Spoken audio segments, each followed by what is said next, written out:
Oke teman-teman investor, pernah nggak sih dengar istilah keren kayak backdoor listing? Kedengarannya canggih banget kan? Tapi tahu nggak, di balik nama yang mentereng itu, sering banget ada jebakan, ya semacam jebakan Batman, yang siap menghanguskan portofolio kita. Nah, hari ini kita akan bedah tuntas jebakan ini dan kita bandingkan langsung dengan strategi para raksasa bisnis sejati. Yuk, kita mulai. Khusus buat para investor cerdas di channel Wawasan Cerdas. Misi kita kali ini simple. Kita mau bongkar satu mitos besar di pasar saham. Kita mau belajar bareng cara misahin mana investasi yang beneran punya fundamental dan mana yang cuma suara bising yang dibikin buat nguras dompet kita. Dan ini dia pertanyaan kuncinya ya kan? Gimana caranya kita bisa bedain mana yang emas murni sama saham gorengan yang cuma dibungkus cerita-cerita indah?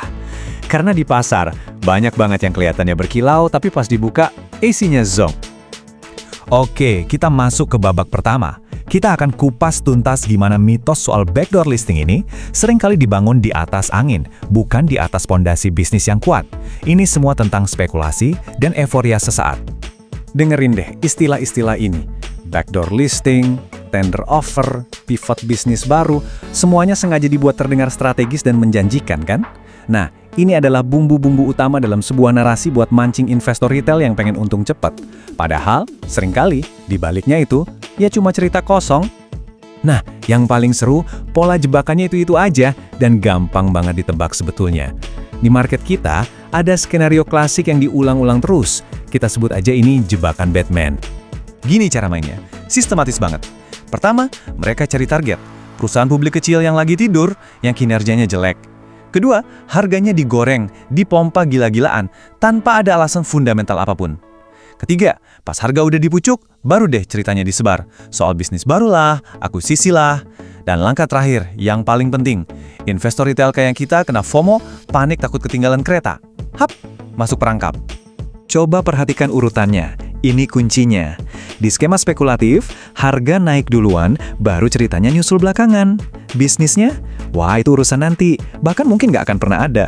Masalah terbesarnya, kita sebagai investor akhirnya cuma beli mimpi, beli harapan mahal yang valuasinya cuma berdasarkan angan-angan, bukan aset beneran. Sekarang, yuk kita bandingkan dengan cara yang benar, standar emasnya. Kita akan lihat gimana seorang titan kelas dunia, Mukesh Ambani, melakukan transformasi bisnis yang sesungguhnya. Ini kebalikannya 180 derajat dari jebakan tadi. Ini dia, beda fundamentalnya. Ambani nggak datang ke publik minta duit buat mendanai sebuah rencana. Nggak sama sekali. Dia pakai mesin duitnya yang udah ada, bisnis petrokimianya yang raksasa, buat membangun Jio dari nol. Resikonya, dia tanggung sendiri pakai duit perusahaan, bukan dilempar ke investor publik. Terus kapan dunia sadar kalau Jio ini raksasa? Bukan karena gosip di grup saham, tapi ketika investor paling cerdas di dunia, seperti Facebook, Google, KKR, datang dan menyuntikkan miliaran dolar. Validasi datang dari para pemain kelas kakap, bukan dari FOMO investor retail. Nah, lihat deh urutannya. Bener-bener kebalik. Ambani bangun bisnisnya dulu sampai jadi raksasa. Terus divalidasi sama investor global, baru setelah itu pasar sadar nilainya. Dan sebagai hasilnya, harga sahamnya naik. Jadi, kenaikan harga itu adalah akibat dari kesuksesan, bukan pemicu spekulasi. Oke, biar makin nempel di kepala, sekarang kita adu langsung keduanya, head to head. Kita lihat perbedaan tajam antara spekulasi murahan dan strategi brilian. Tabel ini merangkum semuanya dengan sempurna. Coba kita lihat. Pemicu harga, di satu sisi cuma isu dan cerita. Di sisi lain, pertumbuhan bisnis beneran. Sumber dana, jebakan pakai duit investor retail, strategi titan pakai duit sendiri. Validasi, yang satu karena FOMO dan rumor, yang satu lagi oleh investor global. Dan yang paling penting, apa yang kita beli? Sebuah janji atau sebuah aset yang sudah terbukti jalan? Jelas banget kan bedanya? Dari semua perbandingan tadi, sebetulnya kita bisa ambil satu senjata ampuh. Satu pertanyaan super simple yang bisa jadi filter buat melindungi kita dari semua jebakan di pasar. Ini dia pertanyaannya. Sebelum kamu pencet tombol buy karena dengar rumor soal perusahaan yang mau bikin bisnis baru, berhenti sejenak dan tanya ini. Seberapa besar bisnis barunya saat ini? Bukan potensinya, bukan rencananya, tapi kondisi realnya sekarang. Jawaban dari pertanyaan tadi langsung menempatkan kita di dua jalur yang berbeda. Kalau jawabannya masih seputar rencana, MOU, atau potensi masa depan, itu artinya Anda sedang berspekulasi, bertaruh pada mimpi. Tapi kalau jawabannya adalah sudah jalan, sudah ada market share, sudah divalidasi. Nah, barulah itu investasi strategis pada sebuah kenyataan. Sebagai penutup, ingat ini baik-baik. Mukesh Ambani tidak pernah meminta pasar untuk percaya pada mimpinya. Dia sibuk membangun bisnisnya menjadi kenyataan yang begitu besar, sehingga pasar tidak punya pilihan selain mengakuinya. Jadilah investor yang membeli fakta, bukan cuma membeli cerita. Terima kasih banyak sudah menyimak. Eits, jangan kemana-mana, karena selanjutnya di Wawasan Cerdas, kita akan bedah topik yang lagi panas banget. IHSG berdarah, apakah ini operasi yang diperlukan untuk membersihkan kanker saham gorengan? Atau ini justru blunder fatal pemerintah? Kita akan kupas tuntas di segmen berikutnya. Sampai nanti! Waduh, IHSG lagi berdarah-darah nih. Gimana kabar portofolio Anda? Mungkin merah semua ya? Kepanikan pasti mulai terasa di pasar. Tapi tahan dulu, ini bukan sekedar koreksi pasar biasa loh. Ada sesuatu yang jauh lebih besar sedang terjadi di balik layar. Jadi, apa sih yang sebenarnya lagi kejadian? Nah, ingat nggak pembahasan kita sebelumnya? Soal jebakan Batman versus strategi Titan ala Mukesh Ambani. Cara berpikir untuk membedakan mana nilai yang asli dan mana yang cuma manipulasi pasar, itu bakal jadi senjata utama kita sekarang buat ngebongkar kekacauan di IHSG ini. Jadi, pertanyaan gedenya, kenapa sih IHSG bisa anjlok separah ini? Ini bukan koreksi wajar, bukan. Rasanya kayak ada mesin yang rusak di dalamnya. Dan tugas kita sekarang adalah ngebongkar mesin itu bareng-bareng. Oke, biar nggak pusing, kita bakal bedah satu-satu ya. Pertama, kita lihat dulu nih, ada dua teori besar yang lagi rame banget. Terus, kita dalami argumen pertama soal risiko kebijakan pemerintah. Habis itu, kita lihat dari sisi lain, teori detoks pasar. Nah, setelah itu, kita gabungin semua biar dapat gambaran utuhnya. Dan yang paling penting, kita bakal susun peta jalan buat Anda, biar nggak salah langkah ya. Oke, kita mulai ya. Bayangin deh, di pasar modal sekarang ini, lagi ada pertarungan dua narasi raksasa. Dua-duanya ngasih penjelasan yang beda banget soal kenapa pasar anjlok. Dan, ya, konsekuensinya juga beda total. Coba deh, lihat perbandingan ini. Di satu sisi, ada yang bilang ini murni kesalahan fatal pemerintah. Gara-gara kebijakannya yang ngawur, investor asing jadi pada kabur. Nah, di sisi lain, ada yang bilang, ini bukan kesalahan, ini sengaja. Ini operasi bersih-bersih. Detox yang emang menyakitkan, tapi perlu buat musir para manipulator pasar. Jadi, mana yang benar nih? Oke, kita bahas argumen yang pertama dulu, risiko kebijakan. Gampangnya gini, teori ini nyalahin pemerintah sepenuhnya. Langkah-langkah mereka lah yang katanya jadi pemicu investor asing pada cabut. Bayangin aja ini kayak efek domino. Domino pertama jatuh pas izin tambang penting kayak Martabe dicabut. Ini langsung kirim sinyal bahaya ke investor global. Wah, hukum di Indonesia nggak pasti nih. Domino kedua, kepercayaan investor asing langsung ambruk. Terus, domino ketiga, lembaga rating sekelas Moody's nurunin peringkat utang BUMN raksasa kita. Puncaknya, domino terakhir, dana asing triliunan rupiah kabur semua dari pasar, outflow besar-besaran. Dan dampaknya, ini yang bikin merinding. Pendukung teori ini udah pasang alarm kencang-kencang, kalau dana asing terus-terusan keluar kayak gini, rupiah bisa-bisa tembus ke level 20.000 per dolar. Itu skenario kiamat kecil buat ekonomi kita. Oke, sekarang kita balik ceritanya. Kita lihat argumen kedua, yang bilang ini semua bukan blunder. Justru ini operasi bedah yang disengaja buat nyembuhin pasar yang udah lama sakit. Dan buktinya apa? Ini dia, peringatan langsung dari Menteri Keuangan. Jauh sebelum pasar anjlok, beliau tuh udah ngumumin perang sama praktek goreng-menggoreng saham. Jadi ini bukan kecelakaan kan? Ini adalah eksekusi sebuah rencana yang udah diomongin. Terus apa sih saham gorengan itu? Gini deh bayanginnya. Ada perusahaan, kecil banget, tapi nilai transaksi sahamnya sehari bisa triliunan. Aneh kan? Nggak masuk akal. Nah, tujuannya apa? Buat manipulasi data, biar kelihatan wah, biar bisa nipu indeks global sekelas MSCI supaya masukin mereka ke daftar saham elit. Nah, menurut teori ini, pasar ambruk ya karena MSCI akhirnya melek. Mereka sadar udah dikibulin. Jadi sekarang mereka lagi bersih-bersih brutal, nendang keluar semua saham manipulatif itu dari indeks mereka. Jadi yang bikin anjlok bukan pemerintah, tapi MSCI yang lagi benerin kesalahan mereka sendiri. Oke, sampai sini kita punya dua cerita yang kayaknya berlawanan banget ya. Tapi, gimana kalau kita nggak perlu milih? Gimana kalau dua-duanya benar dan terjadi di waktu yang bersamaan? Inilah yang kita sebut badai sempurna. Dari dalam, pemerintah dan otoritas lagi bersih-bersih. Tapi di saat yang sama, dari luar ada kebijakan lain yang bikin investor asing ketakutan. Jadi dua badai ini, badai internal dan badai eksternal bertabrakan. Dan pusatnya tepat di atas Bursa Efek Indonesia. Hasilnya, turbulensi yang dahsyat banget. Nah, pertanyaannya sekarang, di tengah badai kayak gini, kita sebagai investor retail mesti gimana? Gimana caranya kita bisa selamat, bisa menavigasi ombak gede ini tanpa ikut tenggelam? Pelajaran pentingnya sebenarnya balik lagi ke dasar. Pertama, jangan pernah beli saham cuma karena cerita atau katanya bakal begini-begitu. Jauhi rumor. Kedua, fokus ke perusahaan yang emang punya duit kas beneran, yang cash flow-nya jelas, bukan yang cuma modal janji. Ketiga, cari nilai aset yang real, bukan harga saham yang udah dipompa-pompa.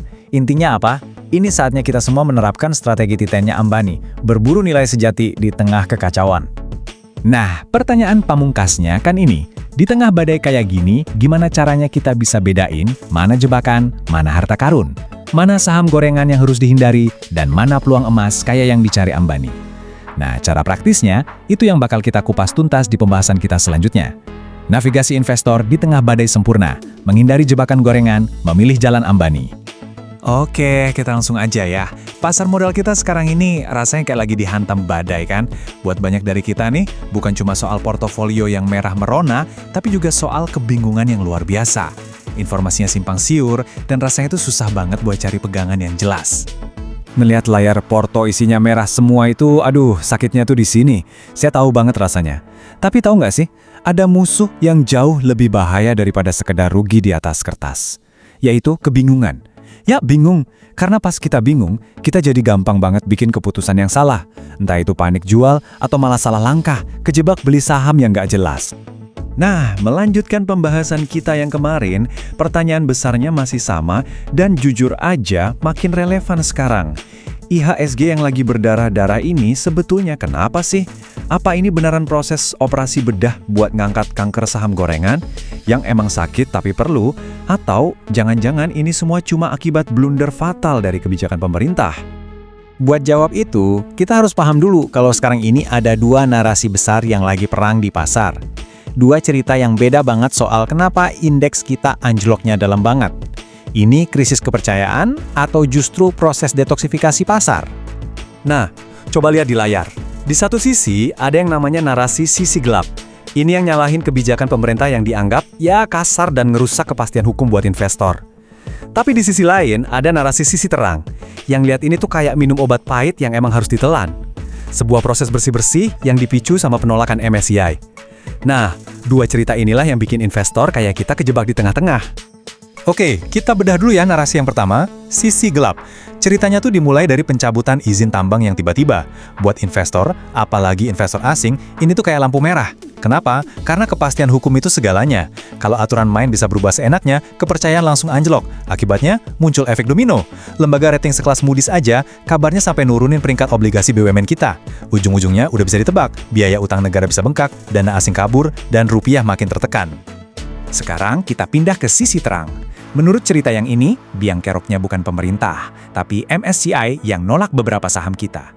Gara-garanya, ketahuan ada manipulasi data free float alias jumlah saham yang beneran beredar di publik. Coba bayangin, banyak saham sampah dipoles biar kelihatan liquid, transaksinya triliunan padahal semu. Jadi, koreksi yang terjadi sekarang tuh bukan krisis, tapi proses detox. Otoritas lagi bersih-bersih. Emang sakit sih rasanya, tapi ini kayak ngebuang racun, biar badan pasar modal kita bisa pulih dan sehat lagi buat jangka panjang.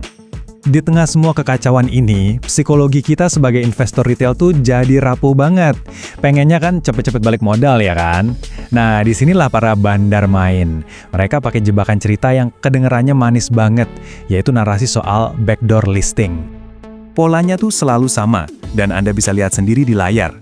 Pertama, harga sahamnya dikerek naik gila-gilaan, valuasinya dibikin nggak masuk akal. Terus, disebarin deh rumor kalau bakal ada bisnis baru yang keren banget masuk lewat perusahaan ini. Investor retail yang FOMO, takut ketinggalan kereta, langsung deh hajar kanan, beli di harga puncak. Terus akhirnya gimana? Ya gitu deh, setelah ceritanya laku, harganya balik lagi ke nilai aslinya, seringnya sih anjlok sampai ke gocap. Terus, gimana caranya kita bisa selamat dari jebakan-jebakan kayak gini dan bisa navigasi di tengah badai? Jawabannya adalah dengan mengubah total cara kita berpikir.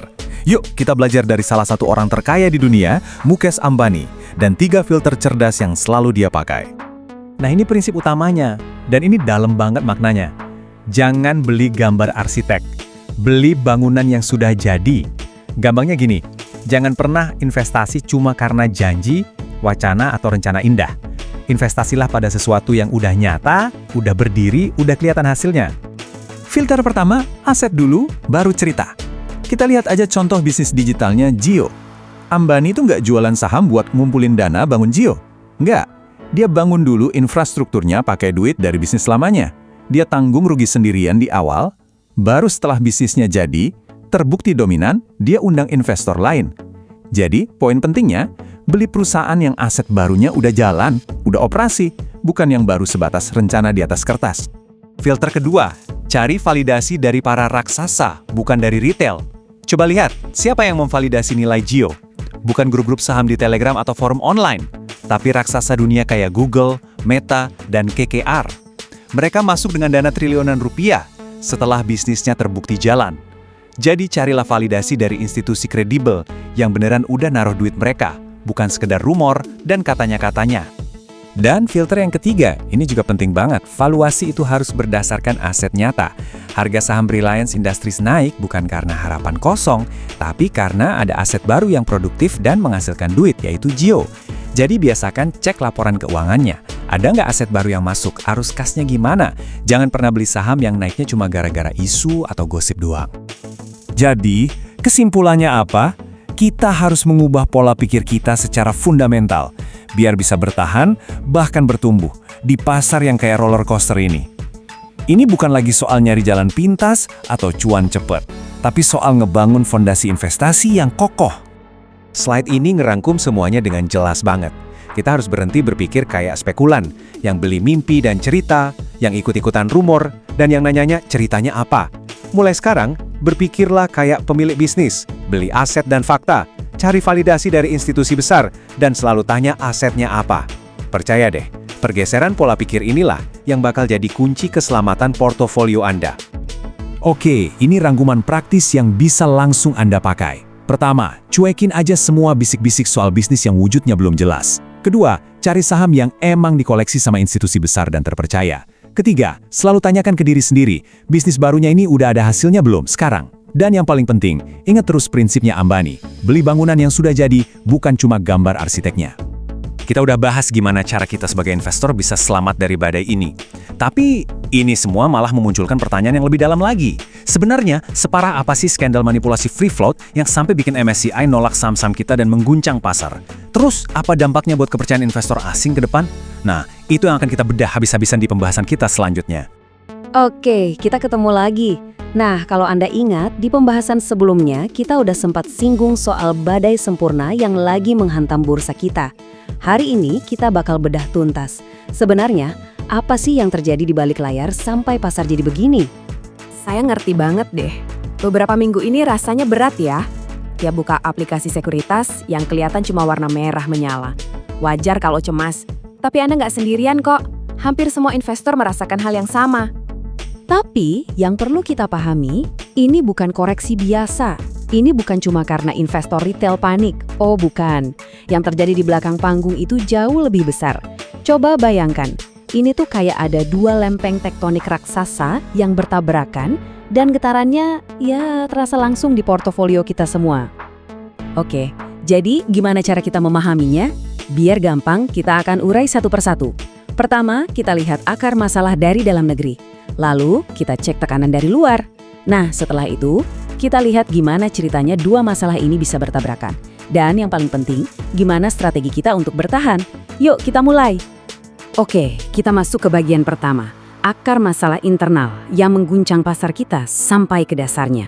Sebut saja ini operasi bersih-bersih besar-besaran. Nah, sebelum lanjut, kita harus kenalan dulu sama penjaga gerbang dana global, MSCI. Anggap aja ini tuh kiblatnya para manajer investasi raksasa di seluruh dunia. Kalau sebuah saham bisa masuk ke daftar mereka, dana triliunan rupiah dari asing itu bisa otomatis mengalir masuk. Sebaliknya, kalau ditendang keluar, dana itu bisa kabur dalam sekejap. Nah, disinilah letak permasalahannya. Diduga ada oknum-oknum yang mencoba mengakali sistem ini. Modusnya cerdik tapi licik. Mereka incar saham-saham kecil, terus transaksinya digoreng supaya kelihatan liquid dan rame. Tujuannya apa? Biar memenuhi syarat dan bisa lolos masuk ke indeks MSCI. Kalau sudah masuk, tinggal jualan deh ke investor asing yang nggak tahu apa-apa. Tapi, MSCI sekarang nggak mau kecolongan lagi. Mereka belajar dari pengalaman. Sistem deteksi penipuan mereka sekarang jauh lebih canggih dan ketat. Hasilnya, saham-saham yang terindikasi hasil gorengan ini ya langsung ditolak mentah-mentah. Rencana buat jualan ke asing itu pun gagal total. Nah, inilah yang jadi pemicu kepanikan di pasar domestik kita. Sebetulnya, wacana bersih-bersih ini bukan hal yang baru. Bahkan, lihat saja, Menteri Keuangan kita sendiri sudah pernah kasih sinyal keras. Intinya, proses detoksifikasi ini, walaupun rasanya sakit sekarang, memang wajib dilakukan supaya pasar kita lebih sehat ke depannya. Oke, itu baru masalah yang pertama dari dalam. Sekarang coba bayangkan, di saat yang sama ketika pasar domestik kita lagi demam karena bersih-bersih, tiba-tiba datang pukulan kedua. Kali ini dari luar, sebuah krisis kepercayaan dari investor asing. Dan pemicunya, percaya atau tidak, sangat spesifik. Sebuah keputusan pemerintah terkait pencabutan izin tambang. Buat kita mungkin ini biasa, tapi buat investor global, ini adalah alarm bahaya. Ini sinyal merah tentang ketidakpastian hukum di Indonesia. Dan dari satu kasus itu, lihat efek dominonya. Ngeri banget. Berawal dari satu kebijakan, langsung jadi berita besar di media asing yang kemudian memicu Moody's menurunkan rating utang kita.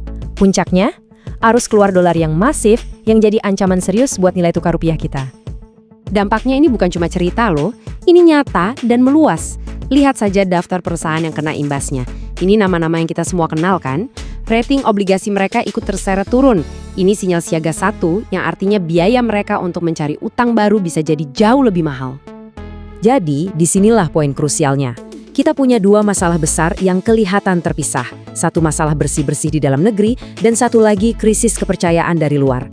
Apa yang terjadi ketika dua masalah ini bertabrakan di waktu yang bersamaan?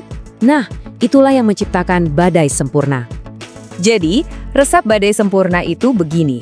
Dari dalam negeri, ada aksi jual paksa besar-besaran di saham-saham gorengan. Di saat yang sama, dari luar ada tekanan jual masif di saham-saham unggulan dan obligasi karena investor asing panik. Dua tekanan jual raksasa terjadi di waktu yang sama. Sempurna bencananya. Nah, sekarang kita sampai ke pertanyaan yang paling penting buat kita semua. Di tengah badai kayak gini, apa yang bisa kita, sebagai investor, lakukan untuk bertahan? Suka atau tidak, kondisi pasar sekarang ini memaksa kita untuk memilih jati diri kita. Apakah kita mau jadi seorang penjudi yang cuma ikut-ikutan cerita dan rumor panas? Atau kita mau jadi seorang investor sejati yang fokusnya pada bisnis yang nyata dan fundamental yang kuat? Nah, ada 11 strategi yang bisa kita jadikan inspirasi, yaitu Jalan Ambani. Prinsip dasarnya ada 3 dan sangat masuk akal. Pertama, hindari saham yang modalnya cuma cerita indah. Kedua, cari perusahaan yang memang sudah tervalidasi oleh institusi-institusi besar. Dan ketiga, yang paling penting, fokus pada perusahaan yang punya arus kas yang sehat dan nyata. Coba renungkan pertanyaan ini. Sebelum Anda ikut-ikutan beli saham hanya karena ada rumor katanya mau masuk indeks, tanyakan ini ke diri sendiri. Kalau sekelas MSCI saja sudah nggak percaya sama data transaksinya, kenapa kita sebagai investor retail harus percaya? Jadi pada akhirnya, krisis seperti ini adalah sebuah momen kejujuran. Momen yang memisahkan dengan jelas mana yang benar-benar berinvestasi pada bisnis nyata dan mana yang cuma ikut-ikutan berjudi di tengah kebisingan pasar. Pilihan itu sepenuhnya ada di tangan Anda. Dan seperti biasa teman-teman, perlu saya ingatkan ya, bahwa seluruh analisis dalam pembahasan ini tujuannya murni untuk informasi dan edukasi. Ini sama sekali bukan ajakan untuk menjual atau membeli saham tertentu. Setiap keputusan investasi yang Anda ambil adalah dan akan selalu menjadi tanggung jawab Anda pribadi.